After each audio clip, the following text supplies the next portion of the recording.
Hi, loves! Missed you guys! I'm back with another story today. Before we jump in, make sure you hit that like button and subscribe if you haven't already, and let's get into it. So my boyfriend's name is Ray, and we've been together a little over 2 years. We live together in a one-bedroom apartment in Bismarck, North Dakota.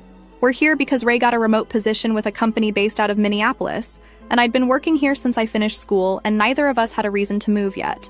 Our apartment is in this older complex off of State Street, the kind where the hallways smell like whatever everyone's cooking and you can hear your upstairs neighbor's TV through the ceiling. Charming.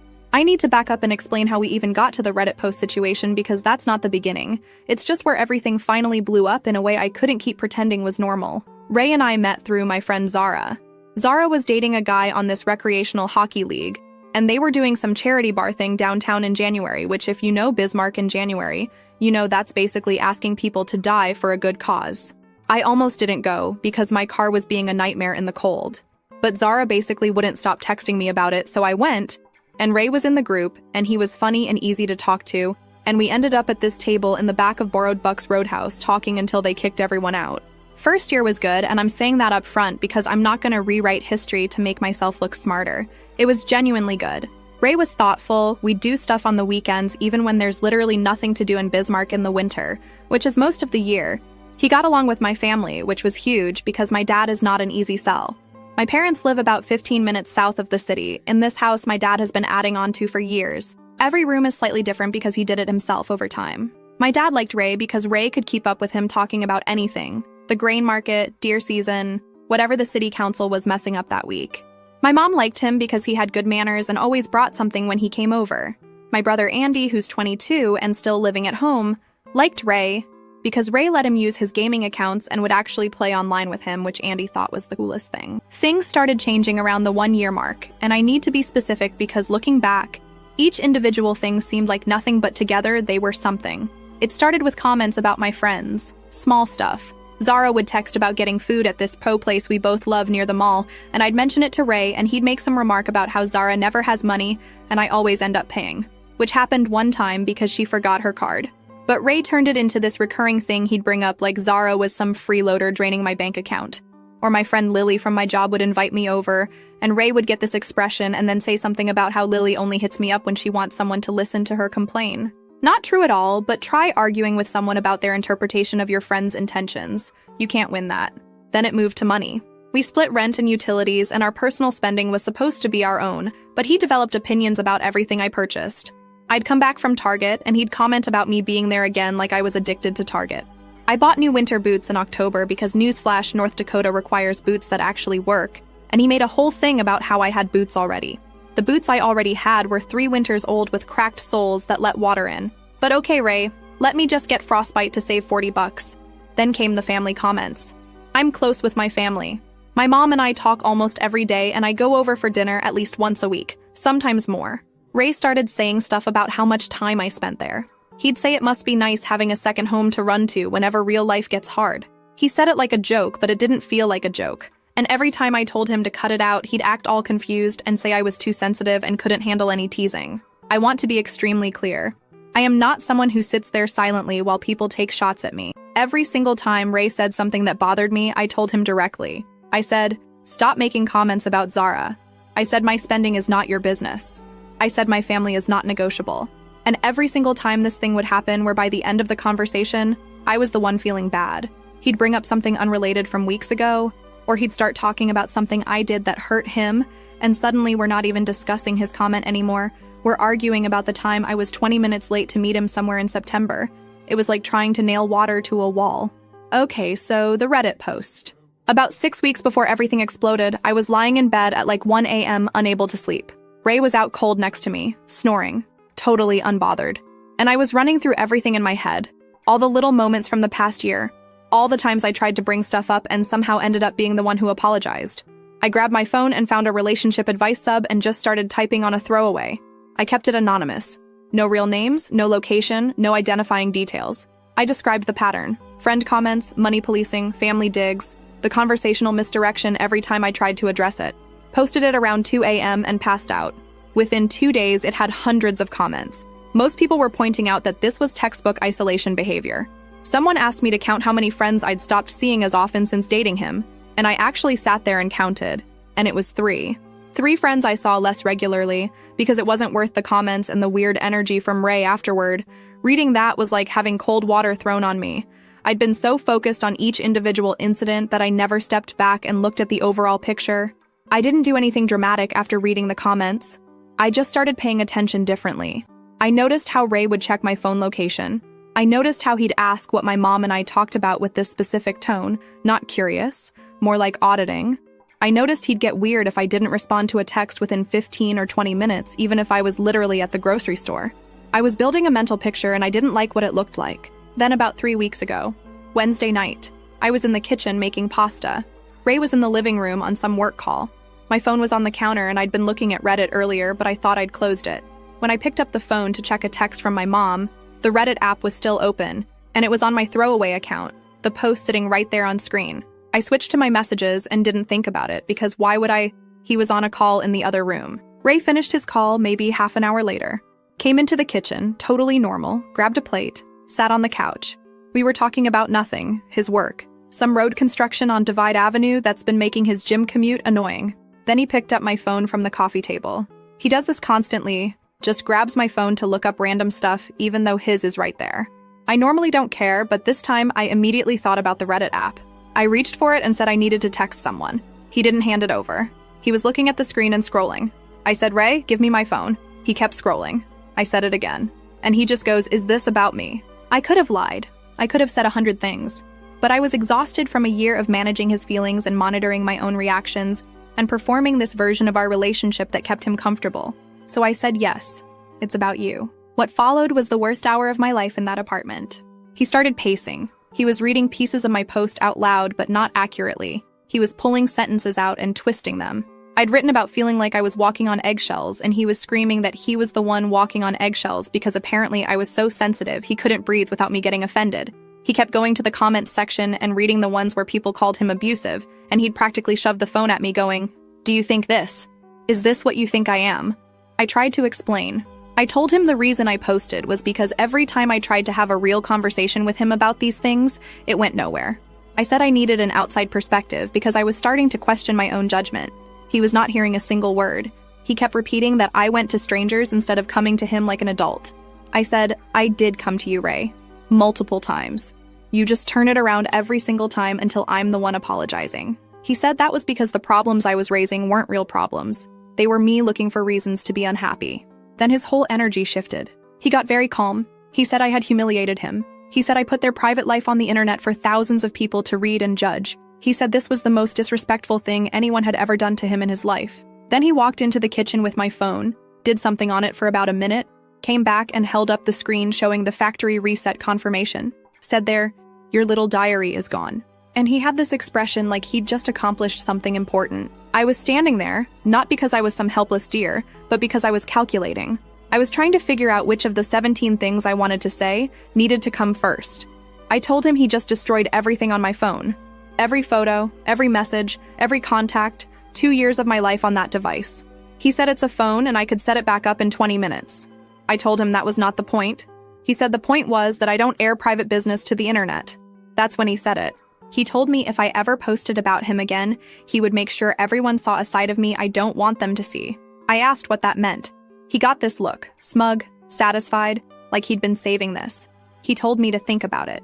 Then he walked into the living room, sat on the couch, and turned on the TV, like the conversation was over, like he'd won. I stood in the kitchen processing, not the sad kind of processing, the kind where you're running through your options and none of them are calm. I grabbed my keys and my purse and I drove to my parents' house. It was almost 11 at night. My dad was asleep because he's up before 5 every morning. My mom was in the kitchen with the TV on, some rerun she watches every night. She saw my face when I came through the door and immediately started asking questions. I told her Ray and I had a huge fight and I needed to stay over. She didn't push. She set up the couch in the living room for me because Andy's got his stuff everywhere in the spare room, and she brought me a blanket and a glass of water and said we'd talk tomorrow. Except tomorrow, I still didn't tell her everything. I told her about the fight, about the phone reset. I did not mention the threat, because I knew what would happen. My dad would find out. And my dad is not the kind of man who hears that someone threatened his daughter and takes a deep breath and suggests a family meeting. He's the kind of man who drives to the apartment. And I was not ready for that chain of events yet because I needed to think. My mom was already heated about the phone. She kept asking questions, practical ones. Why would he reset it? What was he trying to erase? And she made a point I hadn't even considered yet. By wiping my phone, he didn't just delete the Reddit post. He erased our entire text message history. Every conversation where I tried to address problems and he'd shut me down or flipped it around on me. None of that existed anymore. I hadn't screenshotted anything because I wasn't preparing for some kind of case, I was just living. I went back to the apartment the next day after I knew Ray would be at the gym. I needed clothes and some things. While I was packing a bag, I noticed my laptop was sitting open on the kitchen table. I always close my laptop. It's a habit from college. I always shut it when I walk away. I could see from the search history that someone had been going through my recent conversations. End threads with Zara, messages to my mom. He'd been looking through my laptop to see what else I'd said about him. This person believes he has the right to control what I say, who I say it to, and to punish me if I step outside what he's okay with. The friend comments, the money opinions, the family digs, all of it was the same thing. And the phone reset and laptop search were the same thing escalated. And the threat was the next level up. But I couldn't just pack everything and vanish because my name is on the lease. My stuff is in that apartment. And the threat was still hanging over me because I didn't know exactly what he meant. I don't have some secret. I've never cheated, never done anything shady. The only thing I could think of was intimate photos from early in our relationship when we used to send each other stuff. And knowing those might be on his phone or his cloud or his 3 separate computer monitors in that office made me feel something I can't even put into words. I called Zara because I needed to tell somebody everything. She picked up immediately and I laid it all out. And Zara's first question was about photos. She asked directly if I'd sent him anything I wouldn't want other people seeing. I said yes, from early on. She got serious fast. She said that distributing intimate images without consent is a crime. She said I needed to think about this as a legal situation and not just a relationship one. But here's the thing about Ray that's hard to explain to people who haven't dealt with someone like him. His threat might mean photos. It might also mean he tells everyone some made-up version of who I am. Ray has this talent for constructing a completely alternate reality and delivering it in this calm, reasonable voice that makes everyone believe him. He could tell my friends, my family, my coworkers anything and make it sound credible. That possibility honestly scared me just as much. I stayed at my parents' for 3 days. Ray started texting me after I set my phone back up, which, by the way, I lost every photo and every text from the past 2 years because my backup was ancient, so that was fun. His texts weren't, "Are you okay?" or "I'm sorry." They were, "When are you coming home?" Like I'd gone to the store and was taking too long. I told him I needed space. He sent 8 messages over the next 2 hours about how I was being dramatic and how real couples don't run away from problems. I didn't answer any of them. Then my mom's landline rang. Ray was calling the house. My mom answered and he asked for me. She said I didn't want to talk right now and he should give me time. He hung up. A few minutes later, my dad's cell rang. Ray calling again. My dad picked up and Ray started in about how there was a misunderstanding and he just needed 5 minutes to talk to me. My dad told him to give me space and that calling every number in the house was making things worse. Ray started getting loud on the phone, saying my parents were keeping me from him and he had a right to speak to his girlfriend. My dad hung up. Ray called back. Dad didn't answer, but he put the phone down and looked at me across the kitchen and said, "Okay, what happened between you two?" Not a question. A statement that required a full answer immediately. So I sat down at the table with my mom and dad and Andy, who was home that day, and I told them almost everything. I still did not tell them about the threat. I know. But the threat was a different category, and if my dad heard that Ray was holding something over my head, implied or not, my dad would be in his truck and at that apartment within minutes, and I genuinely did not know what would happen after that. I needed a plan, not a reaction. My dad was already furious about what I did tell him. He kept getting up from the table and sitting back down. He asked me 3 separate times if Ray had ever put his hands on me. I said no. My mom was asking whether my name was first on the lease. Had I changed my passwords yet? Did I have any important documents at the apartment? Andy was quiet during the conversation, but later he came and found me on the couch and told me something that stuck. He said every time he'd been over at the apartment, Ray would angle his phone screen away or leave the room to take texts. Andy said he never mentioned it because it wasn't his business. But with everything else now, it seemed like maybe it was something. So that was my situation. Staying at my parents', Ray alternating between blowing up my phone and going completely silent for hours, a lease with my name on it, intimate photos potentially in the possession of someone who just directly threatened to weaponize them, and a family who only knew 70% of the story. And then 4 days after the big fight, something happened that I was absolutely not prepared for, and it changed the entire situation. But this is already ridiculously long, and I still need to figure out how to even explain the next part. I'll update when I can. The way this man heard his girlfriend say I'm unhappy, and his first thought wasn't, "Oh no," it was, "Who did you tell?" Like, dude, Your girl is struggling, and your biggest concern is your reputation. Not how she's feeling, not what you did wrong, not how to fix it. Just who else knows? That energy right there tells you everything you need to know. He's not mad that she's hurting, he's mad that other people found out he's the reason why, and those are two very different things. And can we talk about how men like this always have the most to say about your spending, your friends, your family? But the second you have something to say about them, suddenly you're dramatic and sensitive and can't take a joke. Like, the math is not mathing here, dude. You can have an opinion about her buying boots, but she can't have an opinion about you being awful. You can audit every dollar she spends at Target, but she can't even write her feelings down without you losing your mind. Make it make sense. The rules only go one direction with these men, and that direction is whatever keeps them comfortable and keeps you quiet. Update. Okay, so first of all, the amount of people who read my original post and took the time to comment, I genuinely did not expect that. Some of you were asking questions that made me think about things from angles I hadn't considered, and some of you just said you were rooting for me, and honestly, that mattered more than you'd think when you're sleeping on your parents' couch at 26. So I left off at 4 days after the fight. Something happened that changed the situation. Here's what went down. I'd been at my parents' house, and Ray had gone through a full cycle of texting. First, it was the "when are you coming home" stuff. Then a day of nothing. Then he shifted to these longer messages about how we needed to talk like adults, and how running to my parents' house every time we had a disagreement was exactly the kind of thing that was going to ruin our relationship. He actually used the word ruin like he wasn't the one who factory reset my phone and threatened me. Day 4.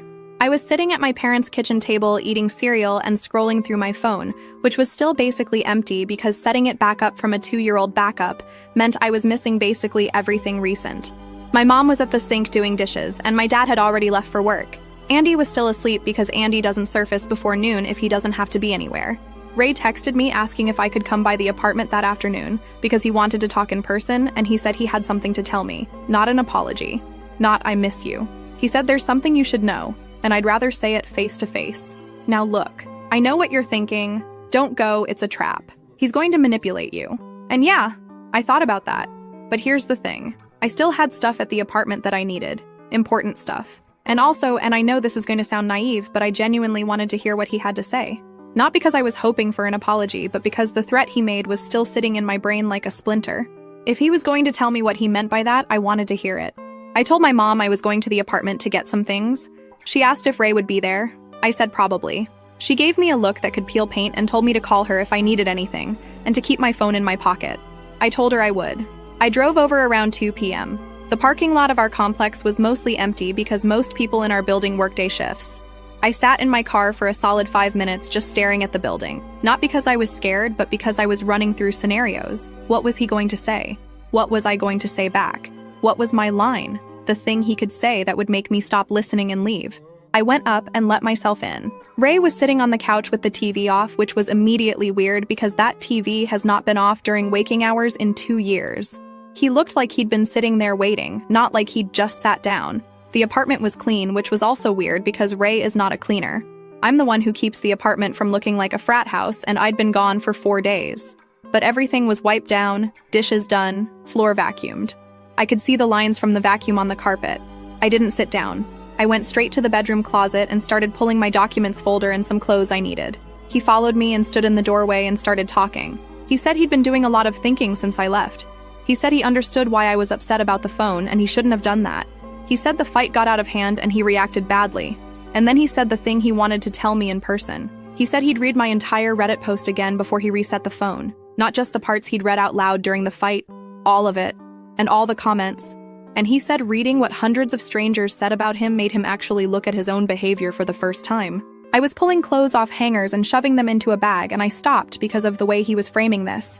He wasn't saying what I did was wrong. He was saying reading what other people said made him look at himself, which meant all those times I said the exact same things to his face, it didn't count because it was just me. But strangers on the internet saying it, that got through to him. I told him that. I said so when I told you the same things for a year, it meant nothing but Reddit comments made you think. He didn't have an answer for that. He started going in a different direction, saying that the point was he was willing to work on it now. And didn't that matter? I asked him about the threat. Straight up. I said you told me you'd make sure everyone saw a side of me I don't want them to see. What did that mean? He immediately started trying to walk it back. He said he was angry, and he said things he didn't mean. I said that's not an answer, what did you mean? He said he just meant he could tell people about our problems too. That it goes both ways. that if I was going to put their relationship on blast, then he could do the same thing. I told him that's not what it sounded like, and he knew it. I told him it sounded like he was threatening to share intimate photos. His face changed, then said he would never do that. I said then, why phrase it that way? He said he was angry and it came out wrong. I said angry people say what they're actually thinking. They just say it louder. He started getting frustrated and said I was twisting his words, which was honestly hilarious coming from the king of twisting words. We went back and forth on this for a while, and I was not letting it go because this was the thing that had been eating at me since that night. Every time he tried to redirect the conversation, I pulled it back. He kept trying to make it about the Reddit post, about how I violated his trust, about how embarrassing it was to read strangers calling him controlling and abusive. I kept saying I don't care about your embarrassment right now. I care about the fact that you looked me in the face and made a threat, and I want to know exactly what you meant. He finally said something that I think was closer to the truth than anything else he'd said. He told me he said it because in that moment he wanted me to be as scared as he was.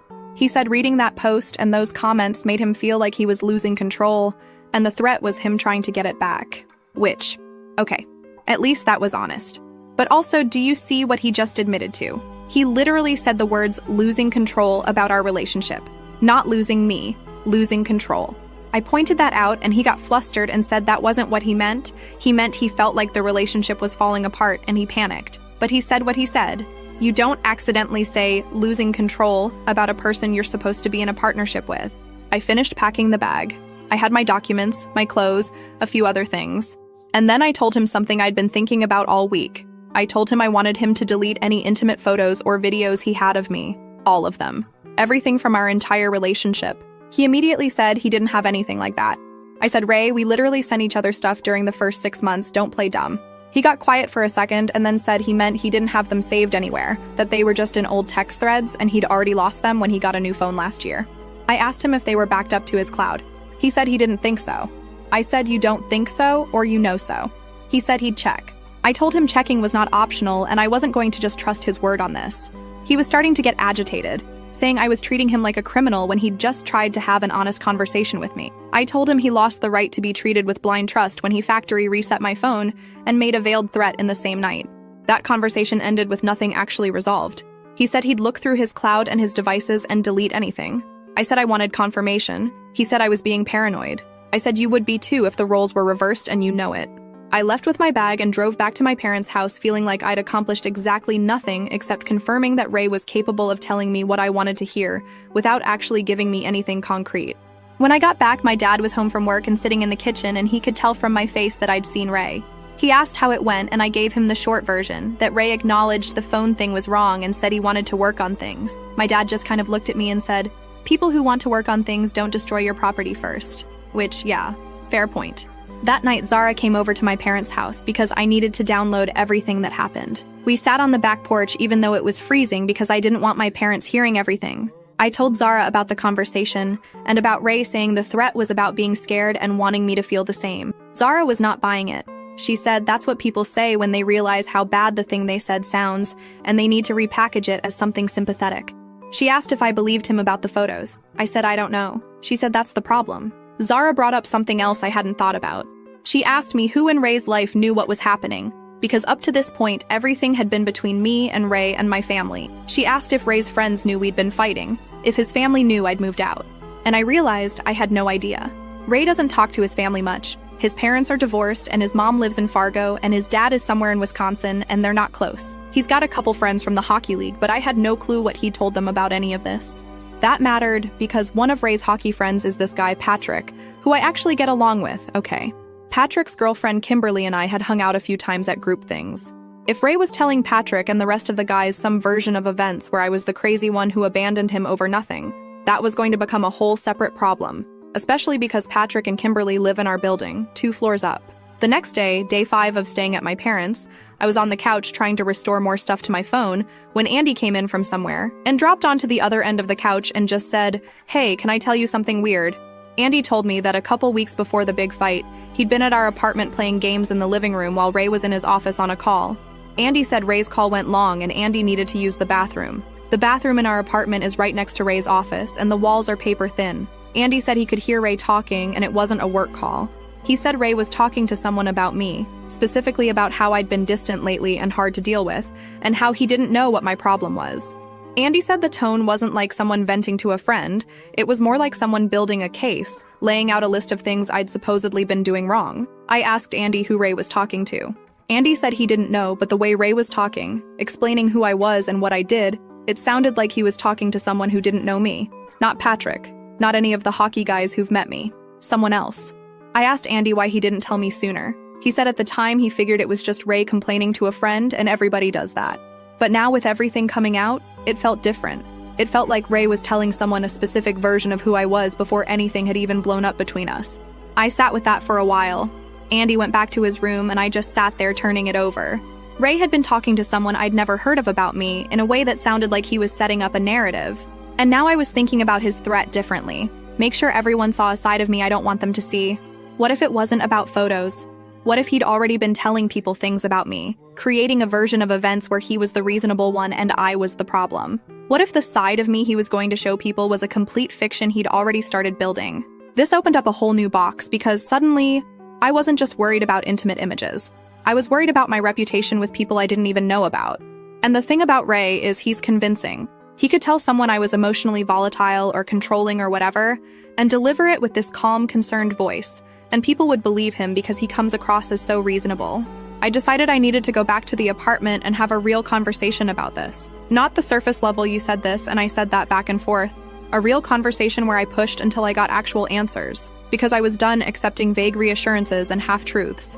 2 days later, day 7, I went back to the apartment again. Ray was home. The apartment was still weirdly clean. I sat down this time, at the kitchen table, because I wanted this to be a conversation and not me hovering near the door with a bag.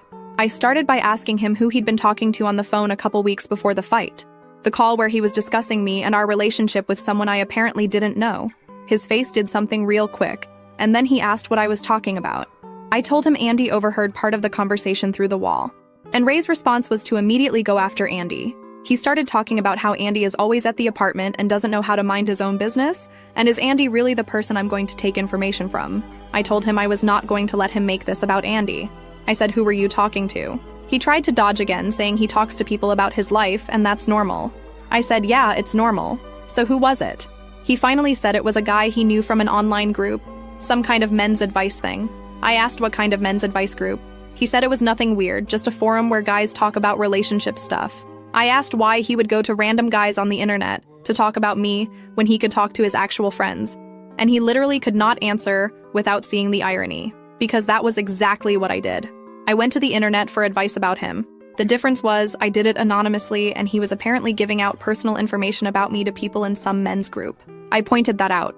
I said you screamed at me for posting anonymously on Reddit and you're in some group talking about me with people who might know details about my actual life. He said it wasn't the same thing because he didn't share my name or anything identifying. I said neither did I. He said but my post could have gotten back to people who know us. I said how? I used a throwaway. No names, no location, no details. He had nothing. Absolutely nothing. Because the thing he punished me for was the exact thing he was doing, except he was doing it with less anonymity. That fight escalated into something bigger because once I started pulling on that thread, more stuff came out. He admitted he'd been in this online group for about 4 months. He said it started after we had a fight about me spending too much time at my parents' house, and he wanted perspective. I asked him what he told these people about me. He said he just described situations.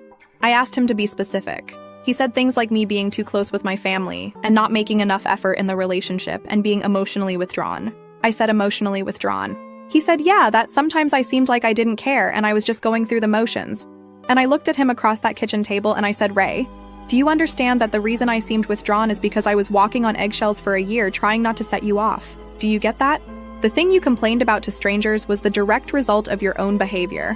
Then I asked the question that I'd been circling. I asked if he'd shared any photos of me in this group. He said no immediately, almost too fast. I said I needed him to show me the group. He said absolutely not. It was his private space the same way Reddit was mine. I said it's not the same because I didn't share identifying information about you and I don't know what you shared about me. He refused. He said if I didn't trust him, then maybe that was the real problem. I was so frustrated, I literally had to get up and walk to the bathroom just to take a breath. When I came back, I told him that trust was something he shattered when he wiped my phone, and I was not going to pretend otherwise. The conversation went on for almost 2 hours. It kept circling, and every time I pinned him on something, he'd shift to something else. When I brought up the online group, he'd go back to my Reddit post. When I brought up the threat, he'd bring up how hurt he was reading those comments. When I asked about photos, he'd talk about trust. It was exhausting, and I think that's partially the point. Exhaust me enough, and I stop asking questions. But I didn't stop. I kept coming back to the same things. And near the end of the conversation, when he could tell I wasn't going to just agree to come home and move on, something shifted. He got real still and looked at me and said if I walked out that door and ended things, he was going to tell people his version of what happened. And his version was that I was unstable and that I'd been spiraling for months, and that the Reddit post was proof I was obsessed with finding problems that didn't exist. I told him that proved everything. I said, "You're literally doing right now the thing you threatened to do, constructing a fake version of me to punish me for not doing what you want." He said it wasn't fake. He said he genuinely believed I'd been struggling with anxiety and making things up. I said the Reddit post had 800 comments from strangers who read my description, and all came to the same conclusion, and maybe the problem wasn't my perception of reality. He got really frustrated at that point and told me to leave if I was going to leave. I said I was going to leave, and I was also going to figure out the lease situation because I couldn't live with someone who monitors my communications and threatens me when I try to get help. He called after me as I was walking out that I was making a mistake, and I'd regret this when I calmed down. I drove back to my parents' house shaking, from anger, from 2 hours of having every sentence I said deflected and twisted and thrown back, from realizing that this man had been building a narrative about me to strangers for months while punishing me for doing the same thing anonymously, from knowing that he was going to start telling people I was mentally unwell as his cover story. When I got home, my dad was in the garage and he took one look at me getting out of my car and asked what happened. I told him about the online group. I told him Ray had been talking about me to strangers for months. My dad's face went a specific kind of dark and he said, "So he's allowed to talk about you, but you're not allowed to talk about him, and that's the rule." "Yeah, Dad. That's the rule, apparently." I went inside and my mom was cooking dinner and she asked how it went, and I started telling her and I couldn't hold back anymore. I told her about the threat. All of it. What he said that night. What I was afraid it meant. Everything. My mom stopped what she was doing and just stood there for a second. Then she called my dad in from the garage. And my dad came in and my mom told him what Ray had said, and I watched my dad go through about 6 emotions in 3 seconds. He started toward the door. Literally started walking toward the front door. My mom grabbed his arm and said, "Not right now," and they had this intense 30-second exchange where my dad was saying he was going to that apartment, and my mom was saying that wasn't going to help anything. My dad eventually sat down at the table, but he was vibrating. He said, "This isn't a relationship problem anymore. This is someone threatening you." He asked me if I wanted to file a police report. I said, "For what?" He didn't specifically say photos. He could have meant anything. My dad said the threat itself was enough. My mom disagreed. She said without specifics, the police wouldn't do anything and going to them might escalate Ray's behavior. They started arguing about it across the table while I sat between them. My parents eventually stopped arguing and agreed that the immediate priority was getting me off the lease and getting my remaining things out of the apartment. My dad volunteered to go with me. My mom said maybe just me and her should go and dad should stay home. That started another whole argument about whether my dad being there would make things better or worse. I went to bed that night on the couch with my family knowing everything, and my dad barely containing himself and Andy sitting on something he wouldn't tell me yet, and Ray probably in the apartment crafting whatever version of reality he was going to present to whoever would listen. I'll update with the rest because this is already way too long. And honestly, the thing Andy told me the next morning is a whole situation on its own. Oh, so when she posts anonymously on Reddit with no names and no details, she gets her phone factory reset, but when he joins a whole men's group and talks about her for 4 months, that's just him getting perspective. Got it. Cool.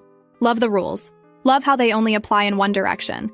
Love how he screamed at her for going to strangers on the internet and then was literally in a group chat with strangers on the internet doing the same thing. The hypocrisy is so loud it needs its own zip code. And losing control just fell out of his mouth like that, huh? Not losing her, not losing the relationship, not losing love, losing control.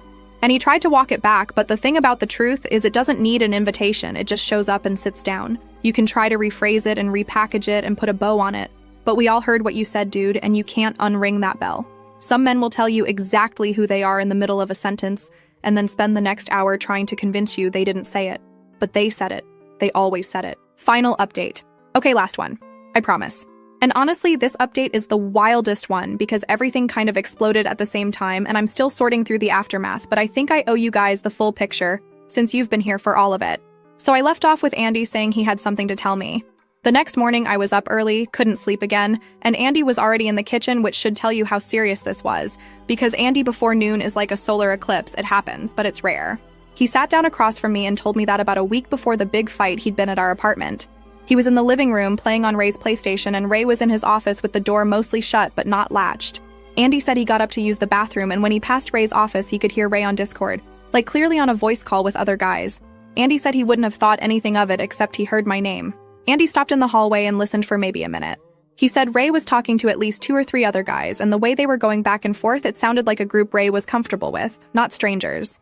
And what Ray was saying about me was not venting. It wasn't, oh, my girlfriend is being annoying, or we had a fight. Andy said Ray was calling me stupid. Specifically said I was dumb and couldn't figure out basic things on my own. He said Ray told these guys I was basically useless, that I couldn't cook, couldn't manage money, couldn't hold a conversation about anything that mattered. He said Ray told them he needed to get rid of me, but he didn't have anywhere to go yet because the apartment was convenient and the rent split made it affordable, and he wasn't going to blow that up until he had a plan.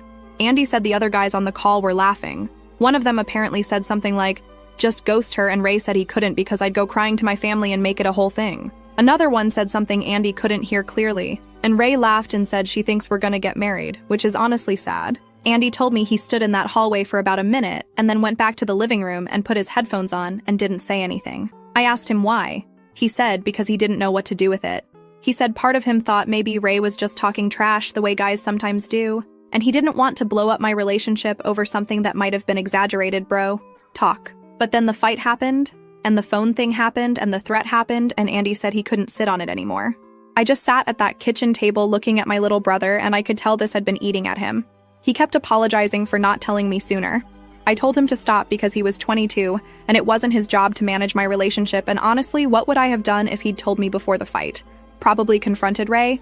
Ray would have denied it, I would have ended up being the paranoid girlfriend going through his Discord, and the whole thing would have been turned around on me the way everything always got turned around. But hearing it now, after everything else, it was like the last piece falling into a picture I'd been staring at for weeks. He was staying because it was convenient. The rent, the apartment, the comfort of having someone handle the domestic stuff while he sat in his office talking to his little internet friends about how pathetic I was. Every time he criticized my friends or my family or how I spent money, it wasn't because he cared about our relationship improving. It was because I was an inconvenience he was managing until he had something better lined up. The thought of how many nights I'd laid in bed next to this man worrying about whether I was being a good enough girlfriend while he was literally on Discord calling me stupid made me want to scream. I did not go to the apartment that day. I needed to sit with this. But apparently my dad did not need to sit with anything. So here's what happened, and I didn't find out about this until hours later. After I told my parents about the threat the night before, my dad had been barely holding it together. My mom had managed to keep him from going over there that night. But apparently the next morning while I was in the kitchen with Andy, my dad told my mom he was going to the hardware store. He did not go to the hardware store. My dad drove to the apartment. Ray opened the door and my dad walked in. I don't have the full details of the conversation because my dad is not a man who gives play-by-plays, but what I pieced together from my dad and later from Ray's texts is this. My dad told Ray he knew about the threat. He said he knew Ray had threatened his daughter with something and he wanted Ray to understand very clearly what that meant from where my dad was standing. Ray apparently started with it was a misunderstanding line and my dad was not having it. Ray then apparently made the mistake of saying something along the lines of, maybe your daughter shouldn't have put their business on the internet if she didn't want consequences. My dad hit him, straight up, right in the face. And from what I gathered, it was one hit and Ray went down and my dad stood there and told him that if a single photo or video or anything involving me surfaced anywhere, he would come back and they'd have a much longer conversation. Then my dad left. I found out because Ray sent me a string of texts around 1 p.m. He was furious. He said my dad assaulted him and he was going to press charges and my entire family was insane. He sent a photo of himself with a swollen eye that was already going purple. He said this proved everything he'd been saying about me and my family, that we were all unhinged and violent, and he was going to make sure everyone knew it. I went to my dad who was in the garage and I asked him if he went to the apartment. He didn't even deny it. He just looked at me and said, nobody threatens my kid. My mom was furious. She started going off about how he just gave Ray exactly what he wanted. A reason to play victim, potential assault charges, proof that our family was the problem. My dad said he didn't care. My mom said, well, you're going to care when he calls the police. My dad said, let him call. This turned into the biggest fight my parents have had in years.